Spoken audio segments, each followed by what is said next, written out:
My answers have not changed. I've always told the truth, and I have answered every question as I understood them to the best of my recollection, as I will continue to do today. But I will not accept and reject accusations that I have ever lied. That is a lie.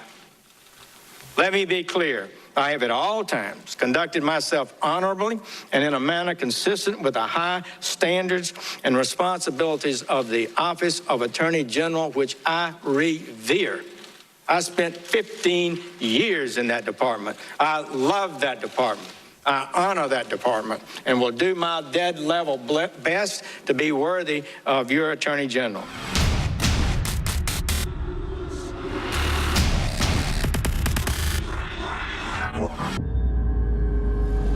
Ladies and gentlemen, coming up, the accelerated breakup of the EU is now happening as 5 nations refuse to let the EU army come in and occupy them. Oh, countries want to leave the EU? We have this secret army we've been building for 5 years, 6 years, and it's just now going to roll in. And people are like, no, you're not. So it's accelerating the breakup as they become completely, not just authoritarian, but military conquest. That's coming up. We've got accelerated Democrat professors and others, pundits, talk show hosts, TV hosts, mainstream anchors. Every day I see 7 or 8 articles with different prominent people saying whites are inherently evil, need to be exterminated, need to not have any babies, are the reason there's problems, you're inherently evil. The left has gone completely Nazi. And it's mainly white people leading it saying whites are inherently evil. This is truly a mentally ill group of people trying to double down on their insanity. But first, I want to play Attorney General Jeff Sessions' opening speech today when he was there to testify about just the Justice Department in general. It soon turned into a fiasco with Nadler and others going, you got caught lying about Papadopoulos. And what he said in some meeting where Papadopoulos testified, he vaguely in some meeting mentioned, hey, I might travel to Russia and reach out, when he was just some unpaid person of dozens and dozens that came through. And Sessions says, yeah, now that I read about the paper, I guess he might have said that at the meeting. And they're like, oh, we got you, you're a liar. While they're the ones up to their eyeballs with uranium and secret meetings and illegal servers. It just goes on and on. So here is his opening testimony. I'd like to address the false charges made about my previous testimony. My answers have not changed. I've always told the truth, and I have answered every question as I understood them to the best of my recollection, as I will continue to do today. I would like to address recent news reports regarding meetings during the campaign attended by George Papadopoulos and Carter Page, among others. Frankly, I had no recollection of this meeting until I saw these news reports. I do now recall that the March 2016 meeting at the Trump Hotel that Mr. Papadopoulos attended, but I have no clear recollection of the details of what he said at that meeting. After reading his account, and to the best of my recollection, I believe that I wanted to make clear to him that he was not authorized to represent the campaign with the Russian government or any other foreign government for that matter. But I did not recall this event, which occurred 18 months before my testimony of a few weeks ago.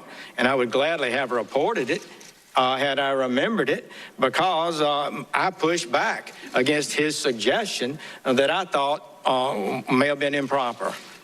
As for Mr. Page, while I do not challenge his recollection, I have no memory of his presence at a dinner at the Capitol Hill Club or any passing conversation he may have had with me as he left the dinner. All you have been in campaigns, let me just suggest, but most of you have not participated in a presidential campaign, and none of you had a part in the Trump campaign. And it was a brilliant campaign, I think, in many ways, but it was a form of chaos every day from day one. We traveled sometimes to several places in one day. Sleep was in short supply, and I was still a full-time senator with a very full schedule. During this year, I've spent close to 20 hours testifying before Congress. Before today, I have been asked to remember details from a year ago, such as who I saw on what day, in what meeting, and who said what to when.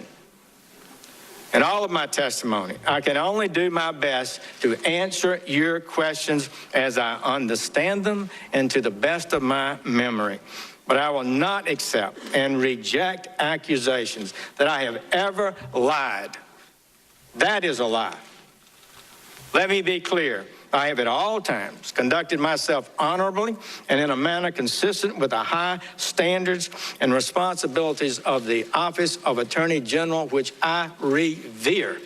I spent 15 years in that department. I love that department.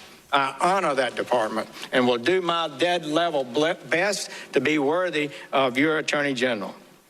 So as I said before, my story has never changed. I've always told the truth, and I've answered every question to the best of my recollection, and I will continue to do so today. With that, Mr. Chairman, I'm honored to take your questions. Now, when you remember that it's the Clintons in bed with the Russians, hundreds of millions of dollars we now learn, Mueller on tarmacs with bagmen with weapons-grade uranium, Mueller in 10 companies at least where he invests no money but gets millions back, totally illegal, declaring none of this, just involved in stuff that is over the top, communist Chinese, sold out to the Islamicists, sold out to Saudi Arabia. I mean, Mueller's a literal bagman for the Clintons.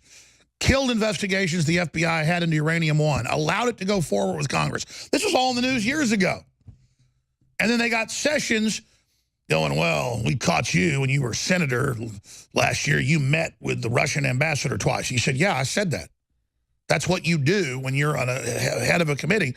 Pelosi met with him 30-something times. They come by your office, what they do. Constituents come by your office. And again, they prey on the public not knowing how this stuff works to just keep acting like there's something going on there. Oh, you know, Donald Jr. tried to find dirt on Hillary. That means he's a Russian agent. Or Donald Jr. tried to get dirt from WikiLeaks. I sent WikiLeaks a bunch of emails, my producer, saying, please come on. Please give us the emails. That's what the news did. They take normal behavior and turn it into something bad. But just a few minutes ago, I saw this montage with Fox News even acting like they had just caught Sessions doing something. I mean, that's how crazy it is. And you watch the senators all staring at Sessions like he's done something terrible in the hearing. It is just crazy. Absolutely crazy, because they're running scared. They're the ones that did it. Let's play part of that clip.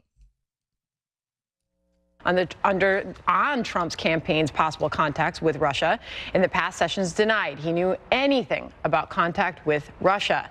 But in recent weeks, former Trump campaign foreign policy advisor George Papadopoulos told prosecutors he raised the idea of a Trump-Putin meeting during a meeting Sessions attended.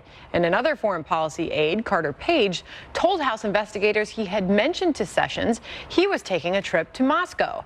Sessions saying in his opening statements he always told the truth in the past and that he answered questions as best as he understood them at that time. But lawmakers with plenty of new questions for him today. All right, when we come back, we're going to go to those because, again, you heard, like, ooh, he got caught. And you read the FBI affidavit and the indictment and stuff of Manafort and others. It's all, Papadopoulos keeps coming in and saying, hey, meet with the Russians. Like, get out of here. Clearly a setup. I mean, it's so pathetic. There's nothing there. They're so desperate. So let's try and correct the earlier testimony now for the record. Yes or no? Did you chair the March 31st, 2016 meeting of the National Security Advisory Committee? I did chair that meeting. Thank you. Yes or no, did Mr. Papadopoulos mention his outreach to the Russian government during that meeting? He made some comment to that effect, yes. As I remember after having read it in the newspaper. I asked for yes or no. I don't have time. Yes, all right. I cannot imagine your memory would fail you so much. But moving on, do you want to admit under oath that you did not tell the truth or misrepresented, or do you want to correct your testimony right now? So did he clarify those previous comments that he made under oath, Jonah? I'm sure the Democrats will think not. I think that his supporters will think probably. I'm sort of in the gray area about all this. I think he got himself into some trouble way back when by... Okay, let's stop right there. You want to know why I'm playing clips of Fox News? I could just play this off C-SPAN. We have the clips. I'm doing it so you can see even Fox News. Last segment I played, the lady intro it. I came back into this segment, showed how they outroed it, and then it just went on, acting like Sessions has done something bad, and then almost no coverage, even on Fox, of Uranium One, of Mueller the bagman, of all the companies Mueller's in, of all the calls for Trump to have the Attorney General create a special prosecutor for the Clintons, for Mueller. That is the answer. We have them open and shut, but they knew how to start the investigation first to make it look like if Trump retaliated, he'd retaliated for political purposes, not for justice. Everybody played Mr. Nice Guy. I told President-elect Trump, and I told Trump when he was president, I said, Mr. President, they're going to tell you they're going to make deals and back off and stop what they've done. They're never going to stop until you're destroyed because of what you stand for. And if you don't start prosecuting them day one for the crimes they've committed, they are never going to rest till they have overthrown you and the American people and the electoral process. I said, sir, they're already talking about having new elections and suspending the last election that elected you and getting rid of the members of Congress that are Republican who just got elected and having Homeland Security run the elections and totally federalize it because Obama had just signed that executive order when Trump was president-elect. He said, I know about that. I know about that. We're looking into it. And he goes, yeah, you know, all the illegals voting. It's incredible. And dead people. It's incredible what the experts tell me. And I said, sir, I'm not talking about the illegals voting. Obama signed an executive order to federalize all 50 states' elections. At that time, 15 attorney generals had written letters to Trump, president-elect, and to Obama. Later, it was unanimous a month later, saying, please reverse this.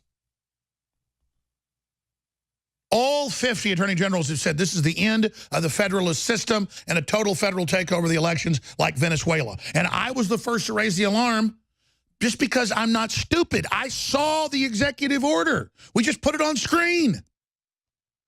Then Obama did another executive order establishing a ministry of truth saying that Infowars, Breitbart, and conservative media is Russian and directing the Central Intelligence Agency to counter us by any means necessary. You can go read the executive order he signed. And by the way, that was an executive order that accompanied the bill he signed in the Defense Authorization Act for 2017. We've taken Brain Force and made it Brain Force Plus. Now at 20% more in the bottle and an even more hardcore formula. You owe it to yourself to get these products. They really have worked for myself, my family. They have 5-star reviews by the thousands. InfoWarsLife.com.